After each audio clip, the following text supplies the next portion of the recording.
I thought, hey, Kirsten Dunst is in this. Can't lose. Right. Not that I thought I was going to get famous or anything. I just thought I haven't seen it. That's how obscure it is. I think it's on DVD. One of the things was a movie Jay Moore did, Pay It Forward. Remember that? Spacey. He was pushing this, like saying Kevin Spacey coming right off his Oscar win. This is going to be huge, and I was thinking, wow, yeah, that's a great, Helen Hunt, two Oscar winners. This is going to boost him right over the top. Haley Joel Osment was in it too. Yeah. Cute little kid. It got paid forward right from the theater to the Blockbuster in about a week. Yeah. It was awful. That's the thing about show business. People always go, how come you did that terrible thing? And it's at the time, I think, you don't think I'm doing a terrible thing. You think I'm doing something that everyone will enjoy, and then it's gonna be huge. 40 years later, it gets exhumed. Maybe it'll be a cult classic one day. One never knows. Never know. So there's no. So you're looking at the tabloids, right there in the Daily News. Yes, I am. That's where we were going, right? Oh yeah. Let's go there with the Paris Hilton and the Olsen twins and. Am I wrong, or just people perv on the Olsen twins a little more than I'm comfortable with, quite frankly? Ever since they turned 18. Ever since it's not a big deal anymore. And they have giant heads and skinny little Tootsie Pop bodies, and they never develop like they thought they were going to develop. Is what it comes down to. They shiver. They're like Who's from Whoville, is what they look like to me. They have giant eyes. I mean, I'm sure they're perfectly nice people, but it's just so pervy to me. This whole country's so pervatronic. And they're like, Lindsay Lohan, you got big ones. It's like, we love her, though. They're teenagers, man. I'm old enough to be their dad. Yeah. People come up to me that are that age and go, you remind me of my dad. And you're like, yeah, it makes you leak clear stuff, doesn't it? Exactly. But fair enough, You're not into like the Lindsay Lohan? You don't look at her and think for a split second, like, wow, she does have nice titties? Like Jimmy Carter, who you could hear banjo music playing whenever he spoke. Maybe I'll lust in my heart ever so briefly, but no, it's too pervy for me. Yeah. It's too pervy for me. Yeah. Literally, I'm 45 years old, man. Mm-hmm. Lindsay Lohan, could well be my daughter. I think she's 18. Her bad behavior, I think she is. If I had a daughter, I know she'd be a drunk, and I think that's exciting. My question is, like, say you're Paris Hilton's parents or whatever. Ooh. Now, when you're having the Thanksgiving dinner and everyone's gathered around the drug loaf or whatever it is you're eating, do you have a slideshow? Do you like show home movies or whatever and go, this is her first, not that one. And then, she's so orange and so white-haired. And that seems to be this look that all girls have now, like the Christina Aguilera, Britney Spears, Paris Hilton.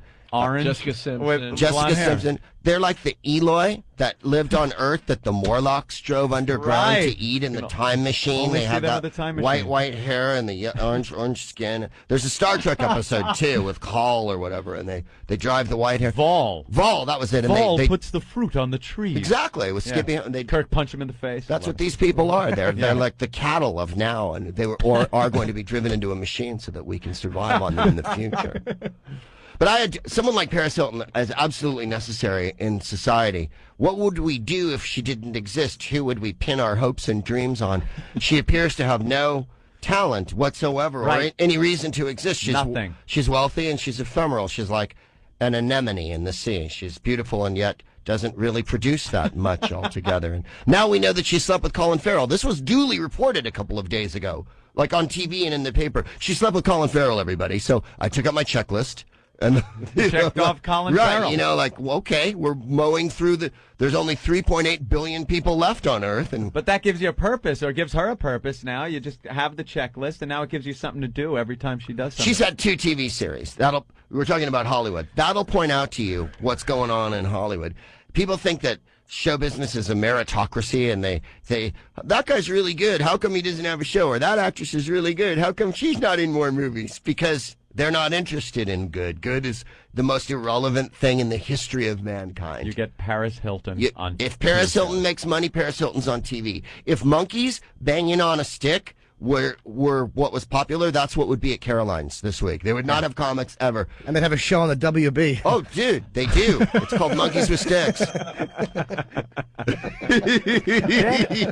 Check. How many series have you had, Jim? What? How many TV series have you had? Never even been on a sitcom. See? Never. Now, I would love to tune in and see Jimmy. You wouldn't. On something. My lack of acting ability would really spoil it. I'm a good guy to walk in. I'm like, you know what I mean? Like you were on Ed once. Oh yeah, I actually forgot. I did, there you are. I started an See, you were episode of on Ed. one. Yeah, I did. I totally forgot about that. You said it. Did a good job with that. Thank you. Yeah, it was fun. But no, I'm not. What was your line?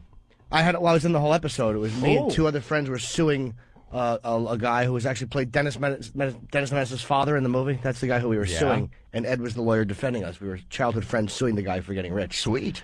And I was terrific.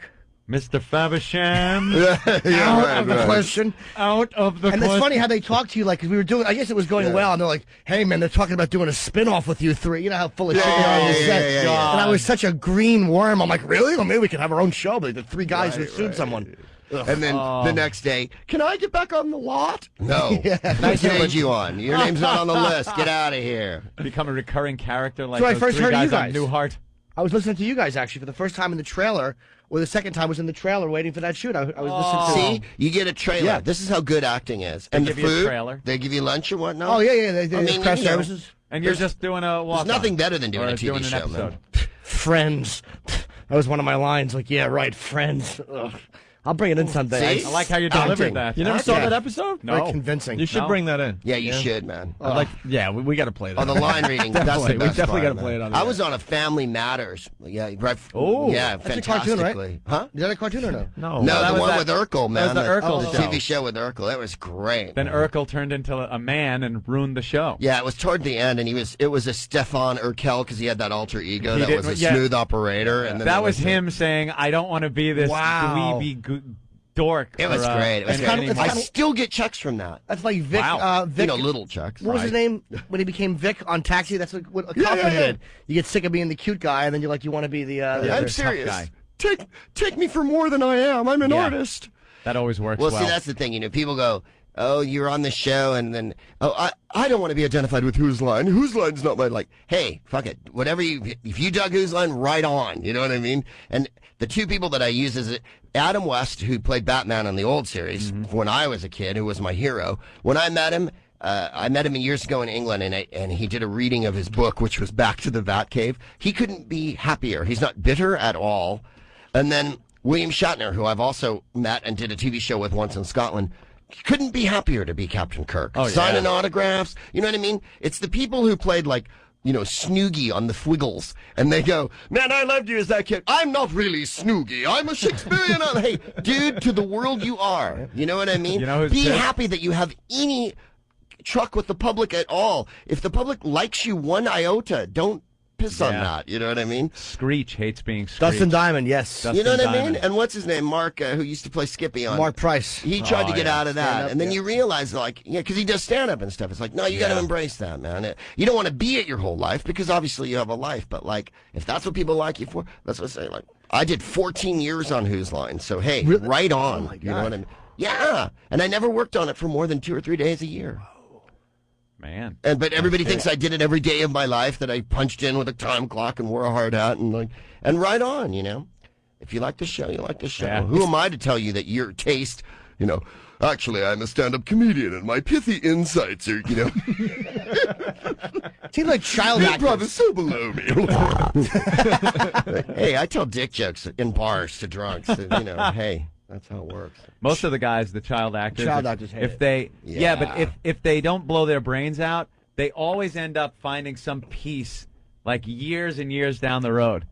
You know, they never get to it right away. It's Oh, usually no. just this horrible, true Hollywood story, and then you know, years later they're like, well, you know, I'm glad I was Skippy, or you know, whatever other. That's why horrid Jodie character Foster's they play. amazing. Jodie Foster Yeah. made the transition from like childhood to adulthood. Some of them can do it. She said the most interesting thing, I thought, because Hollywood is such a cosseted place where everybody's kept from the reality. And, you know, people who you wouldn't even believe, I won't say, but like have assistants. Like you'll call someone who you thought was like your friend, and they have an assistant. And you go, well, I don't want to deal with your assistant because I was going to ask you if you wanted to go, you know. But she said, Jodie Foster said, I go deliver my own, I go to the post office. I go shopping.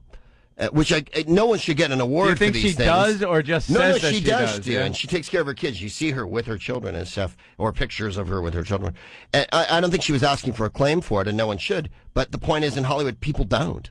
Yeah. People don't go to the post office. They have excised the things from their lives. She said, this is what your life is.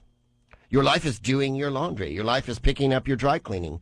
And when all of a sudden you don't do any of those things anymore, then you're just laying, you know what I mean? You've infantilized yourself to the point where you're like, my art is so important. I pretend to be other people, you know? Right. Like, get a grip. You know, like I'm buddies with Drew Carey, and Drew Carey is the deal. He doesn't, you don't get an assistant when you call him. You get him on the phone. And when he wants you to do something, he calls you and goes, you want to do this thing? You don't have to go through a big dance or anything like that. And people go, what's he like? It's like, no, he's really like that. You got he his drinks number? Beer and he's a nice guy. What? You got his number then? I just want to kind of call him. Like to talk yeah, of course. I'm going to give it out on XFM. He asked me to. He said, what I don't want is any privacy, Greg. I want everyone in America calling me. No, but he's really lovely with people and stuff like that. So, you know, I think I got lucky with the Right on. My Millionaire Friend is nice. Yeah. All right, He doesn't shine me let's get Greg out of here. till we're done. This was excellent. You want to come back tomorrow for cherry darts? Oh, do I? Come back tomorrow. Do I? We want to see the other side Do of I? you. We want to see what kind of aim You ever have. play Lemonhead Submarine? What's that? Would you stand beneath them? You take a mouthful of lemon heads. They stand over you. You guys are all looking at me like this is really a game. I know. We're listening. I know. We're all that's fascinated. serious. You know what? We're all fascinated. We're looking for new games in this program. We're thinking you might have something. Lemonhead. Let me write that down. Dude, we were so with you. Come on. Milk Dud Dump Truck. I think you can get the idea. Yeah. Jimmy knows. Boy, do I. Yeah. 400 for that, eh? So, no, Well, half and half included. this was great. Greg Proops, very, very funny guy. He's going to Absolutely. be at Thanks, Caroline's all this weekend. For tickets, 212-757-4100. And if you're in the area, stop by tomorrow and throw some darts with us. Thank you. You're very kind. I appreciate it. I don't know if I'll be able to see Star and Brandy because I think I have an, like I say, I got a Black Panther breakfast I'm doing up Very important. over in the Bronx. Huey Newton would appreciate this, though. Just humiliate those white bitches. You're very good. As we go to break.